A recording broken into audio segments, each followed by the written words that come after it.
Careblazer, we all talk about challenging and difficult dementia behaviors. My YouTube channel is filled with hundreds of videos about those topics, like sundowning and wandering and difficulty bathing and not wanting to take medications. There are so many things caregivers are trying to get their person with dementia to do or not do. We all talk about it. We all focus on it. It's a major source of frustration and overwhelm and burnout. Well, recently it hit me what one of the biggest reasons is for those challenging and difficult dementia behaviors. And my realization both broke my heart and made me super angry.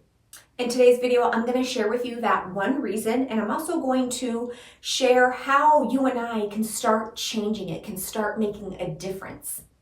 First, before I hop into that, my Make Caregiving Easier experience starts soon. I don't want you to miss out. Go to www.makecaregivingeasier.com to join us. I also put a little sneak peek about what this whole experience is about at the end of today's video. Okay, so back to this topic. So I've been thinking a lot recently about difficult dementia behaviors. In fact, I've recently been holding a class every single Thursday on how to successfully respond to those challenging behaviors. At the same time, I've recently been feeling more frustrated than usual in this substandard care I believe that my mom is currently getting. That triggered a bunch of my memories about working in the hospital setting, working in the nursing home setting, working in home care setting. And as all of this has been on my mind, it hit me like a ton of bricks the other day. Perhaps the person with dementia is not being difficult. Perhaps the lack of training, education, and support for the people caring for the person with dementia is the reason it's so difficult. Think about it. How many times have you tried to respond to a difficult behavior, and the way that you responded actually made it a lot worse? It actually made your loved one more upset and more frustrated, probably quite a bit. And it's no wonder.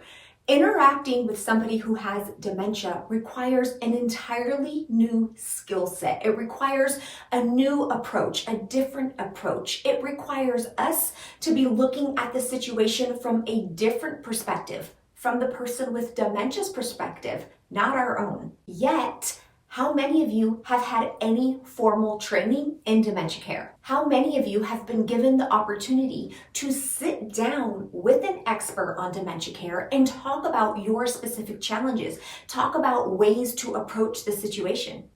Because certainly telling the person with dementia to stop, to change, explaining to them all the reasons why what they're doing is something they shouldn't be doing, it doesn't work. I'm guessing it is the minority of you watching who have had any sort of time and dedication given to you to help you through your caregiving journey, to help you apply best practices and strategies and tips. It's unacceptable. So that's the part that was heartbreaking for me. Let's talk about the part that made me really angry. Let's not forget about the healthcare providers.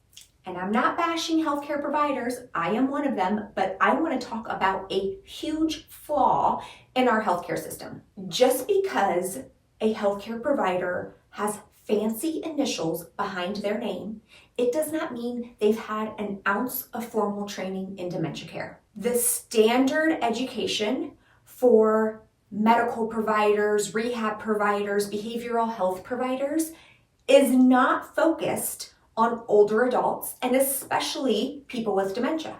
The training is focused on generalist training. When I was going through graduate school, I had a half a day in something called lifespan development talking about older adults. I had zero training in working with dementia. I received zero education about what that would look like. So the typical higher education, no matter what the degree is, whether it's an MD, a PhD, a PsyD, an OT, an SLP, whatever those initials are, it does not equal dementia training. It does not equal dementia expert. I'm willing to bet a lot of you have already figured this out simply by taking your person with dementia to a healthcare appointment and sitting there and hearing the healthcare provider talk and interact with your loved one and thinking, I don't think this person knows anything about dementia. Have you ever had that experience? Like you're starting to question, I don't know if this is the right provider for my loved one. And when you think about the busy waiting rooms, the packed schedules, the short appointment times, the long hours for most healthcare professionals, when do you think they would go and get that education and training? I spent thousands of dollars, multiple years, getting education and extra training in dementia care. I flew to a different state to get board certified, to sit in front of a panel of experts where they reviewed my reports, asked me questions about how I came to diagnoses, asked me about my recommendations, gave me scenarios, and then had me talk through what I would do and how I would handle a case. They wanted to evaluate my thought process, my knowledge base. They asked me all kinds of questions. How many people can, first of all, want to do that? Second of all, can actually realistically do that? Because if they're going to go pursue that training, that means whatever they have going on right now, whatever healthcare practice or setting they're working in, is going to be on pause for a while, or they're going to be doing this on their nights and weekends away from their own family. Even worse, in the settings where dementia care is the primary focus, like maybe a memory care facility, or even a high focus with a high population of people who have dementia, like an assisted living facility, the staff members there do not necessarily have any dementia-specific training. I'm sure you'll agree with me on this. Just because a nurse's aide is able to dress somebody and has training on how to bathe somebody or help somebody with toileting doesn't mean they've had any of that training on how to do those things with somebody who has dementia. Just because a nurse has had training in how to take vital signs and administer medications doesn't mean they've had any training in doing those things with somebody who has dementia. Just because a medical doctor has had training in being able to prescribe medications and do various treatments and interventions doesn't mean they've had any of that training for somebody with dementia. Do you think that giving medications, bathing, toileting, dressing, taking vital signs, basic interactions with somebody who has dementia requires a little bit of a different approach and understanding and interaction than somebody who doesn't have dementia? Probably. How is a focus on dementia care, dementia training not a requirement in these settings and in any healthcare setting seeing older adults? Good memory care facilities will actually train their staff, and that training usually looks like having their staff watch some videos, right? But I think we need to raise the bar. I think good training is going to involve ongoing training, right? Some sort of knowledge check, some sort of way to certify and show that these people are committed to actually providing great dementia care. Is it no wonder with what I've just described that it seems like caring for somebody with dementia is extremely challenging and difficult? I want to go back to what I said in the beginning of this video. Perhaps it's not so much the person with dementia being difficult, perhaps it's the lack of knowledge, education, training of the people trying to care for them. Now, obviously, people with dementia do have some behaviors that we find really challenging, but the reason we find them so challenging is because nobody is taking the time to really talk about the best approaches. The very way we approach things often makes it worse. And then what does that end up doing? They end up getting things written in their medical chart about them being resistant, non-compliant, defensive, like things that's going to make it harder for them to go on and receive care in the future, or end up receiving placement or higher level of care if they need so in the future. The change has to start with us. It has to start on a big level, a healthcare system. The whole healthcare system needs to be overhauled and realize that this is probably something most healthcare providers need training in, especially considering that 1 in 3 older adults, when they die, they're going to have dementia, according to the 2022 recent report that came out from the Alzheimer's Association.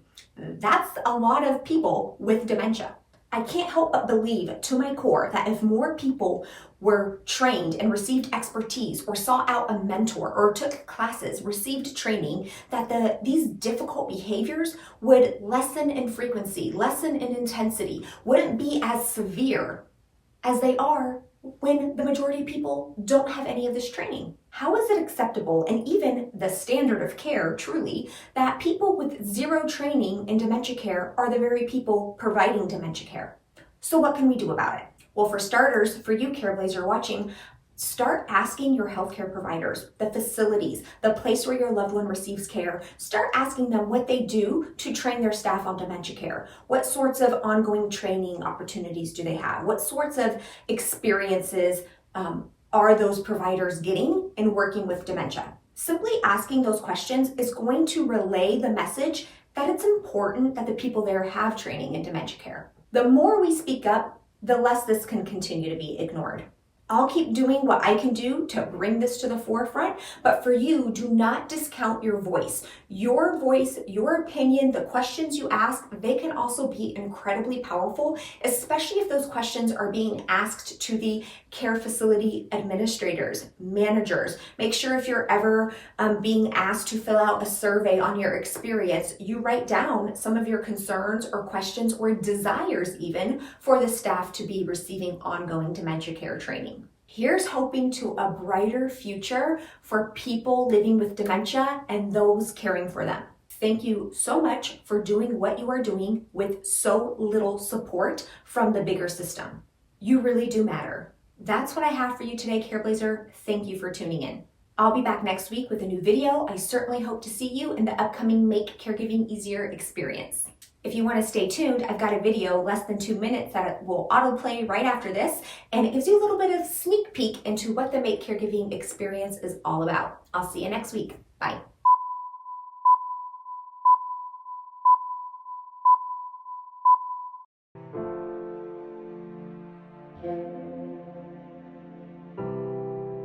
Life is full of challenges. You've been through so many challenges throughout your entire life. Dementia caregiving right now is one of them. How are you showing up right now as you go through this challenge? Do you think it's making it worse? Do you think it's making it better?